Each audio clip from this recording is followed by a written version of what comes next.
Baik, maka ibadah itu yang tadi gampang kita lakukan, bisa kita pilih apapun itu sesuai dengan apa namanya, dengan kondisi kita, dengan pahala yang dikali lipatkan minimal 10, itu masih berpotensi untuk hilang. Karena itulah kita butuh yang kedua, bukan maqaddamu saja. Maqaddamu itu ibadah yang kita lakukan, kebaikan yang kita lakukan selama hidup. Yang kedua, wa atharohum, sisa dari atau bekas dari hidup kita, yaitu ibadah yang masih berjalan ketika kita sudah meninggal dunia, yang disebut dengan pahala jariyah atau dosa jariyah. Ada banyak pahala jariyah yang bisa kita lakukan. Nabi bilang, idza matal insanu in qata'a amaluhu illa min salasin shadaqatin jariyah aw ilmin yuntafa'u bihi aw waladin sholihin yad'ulah. Siapapun yang mati, maka dia tidak bisa beribadah dan tidak ada pahala atau dosa baginya kecuali 3, kalau dia punya anak yang soleh. Nah, bapak selama hidup memiliki anak, anaknya dibiasakan menjadi baik, anaknya disekolahkan di tempat yang baik, anaknya diajarkan baca Al-Quran, diajarkan sholat, malah kadang-kadang diajak ke masjid supaya dia terbiasa melaksanakan sholatnya di masjid. Maka bapak dapat pahala itu selama anak itu beribadah, selama anak itu melakukan kebaikan gara-gara diajarkan oleh ayahnya atau dibiayai oleh ayahnya atau diberikan teladan oleh ayahnya, maka bapak dapat pahala, ibu dapat pahala. Ketika kita punya dosa lalu anak kita angkat tangan setelah sholat, Rabbighfirli wali walidayya, ya Allah maafkan saya, maafkan kedua orang tua saya, dosa kita terkurangi, itu amal jariyah, Pak. Karena itu yang paling gampang mendapat amal jariyah, yang paling bukan gampang, yang paling penting malah ya, adalah memastikan anak keturunan kita menjadi anak yang baik, menjadi anak yang baik.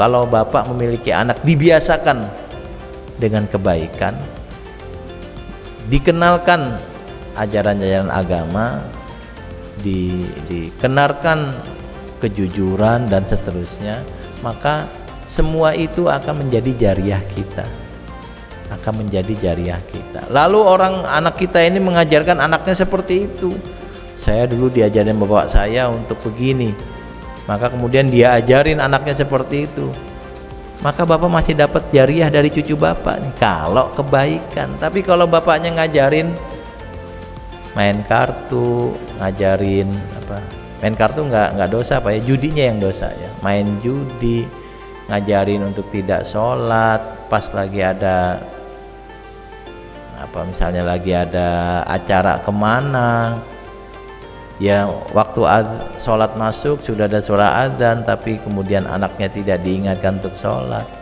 maka menjadi dosa jariyah juga. Tapi karena kita di masjid Pak, saya optimis insya Allah mudah-mudahan kita termasuk orang yang baik dan mengajarkan kebaikan, karena saya ketemu Bapak di masjid. Baik, apalagi shadaqatin jariyah, pemberian yang pahalanya, kebaikannya masih mengalir. Dalam konteks masjid ini saya tidak tahu, kita mungkin tidak tahu siapa yang dulu yang ngusulin bikin masjid ini, lalu siapa yang menjadi ketua panitia, anggota-anggotanya, nanti Allah yang ngukur. Semakin banyak kontribusi di masjid, makin besar pahala yang dia peroleh. Masjidnya sudah jadi, ada yang menjadi DKM, diupayakanlah sholat berjalan, diupayakan masjidnya bagus. Kadang-kadang DKM-nya malah mikirin, udah nggak digaji mikirin juga.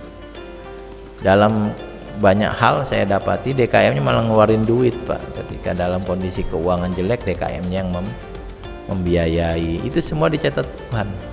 Lalu masjidnya berjalan, apalagi sampai kemudian bisa mandiri. Yang bersangkutan orang-orang yang baik itu sudah meninggal, tapi catatan amalnya masih tetap berjalan.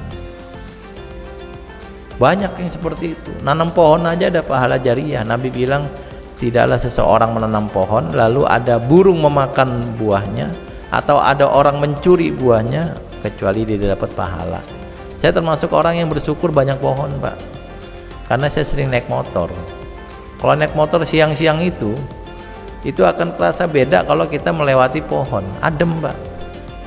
adem. Kalau lampu merahnya kebetulan ada pohon, lampu merah di depan, itu banyak yang berhenti dekat sini Pak, jadi depannya kosong karena panas. Ya walaupun sekedar sebentar dapat kesejukan, nanti Allah catat pahala. Nah itu amal jariah juga. Au ilmin yuntafa'u bihi, atau ilmu yang diambil manfaat. Saya berkali-kali sampaikan dalam perspektif agama, semua ilmu itu sama mulianya karena berasal dari sumber yang sama, yaitu Allah. Jadi jangan kira bahwa hanya ilmu tajwid saja yang mulia.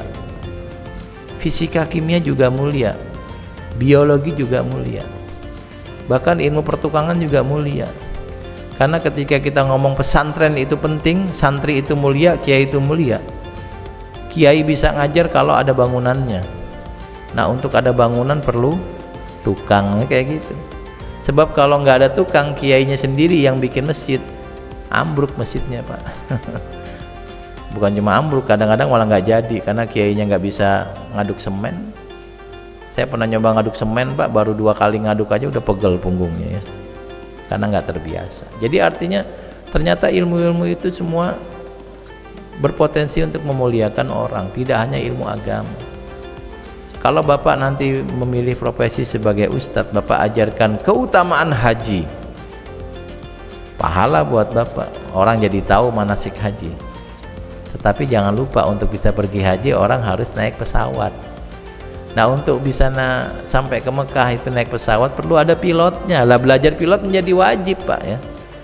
Kalau nggak ada orang yang belajar mengendarai pesawat, nggak ada yang pergi haji. Nah kayak gitu, untuk bisa jadi pilot apa yang dipelajari? Matematika, fisika, kimia, dan saya nggak tahu ilmu apa lagi yang dikaji. Maka dalam perspektif ini saya termasuk orang yang meyakini bahwa semua ilmu itu menjadi penting. Bapak mengenal ilmu faraid atau ilmu warisan, membagi waris itu penting karena bagian dari ilmu yang ada dalam Al-Quran. Tetapi untuk bisa mengurus bagi warisan harus bisa matematika Pak. Nanti ibu dapat sulus 1/6 atau sudus 1/6, 1/3 atau sudus 1/6. Istri dapat rubu 1/8 atau dapat sumun rubu 1/4, sumun 1/8. Suami dapat nisfun 1/2 atau rubuun 1/4. Anak dapat asobah atau bagian sisa. Hitung-hitungnya pakai matematika Pak. 1/4 gitu kira-kira. Nanti dicari apal bahasanya, kalau dalam bahasa matematika saya udah lupa. Apalagi, jadi ketika ngomong masalah keutamaan haji umroh, ya kita harus tahu bahwa untuk bisa haji umroh itu orang belajar manasik dan harus ada pilotnya. Lalu ada pilotnya juga tapi pilotnya lapar ya nggak bisa, maka kemudian ada ilmu masak yang bisa makanannya awet sehingga bisa dimakan di atas pesawat, dan seterusnya dan seterusnya. Baik, maka itu semua athar Pak, kebaikan yang masih berjalan setelah kita hidup. Nabi menyebut 3 karena itu yang sangat berpotensi bisa kita lakukan. Memiliki anak yang soleh, memiliki anak yang solihah, memiliki anak yang baik. Nanti kalau dia menjadi suami atau menjadi istri, menjadi suami dan istri yang baik. Kalau dia punya anak, menjadi orang tua yang baik, karena dia melihat itu, karena dia mendengar itu dari bapaknya atau dari ibunya, maka menjadi amal jariah buat kita.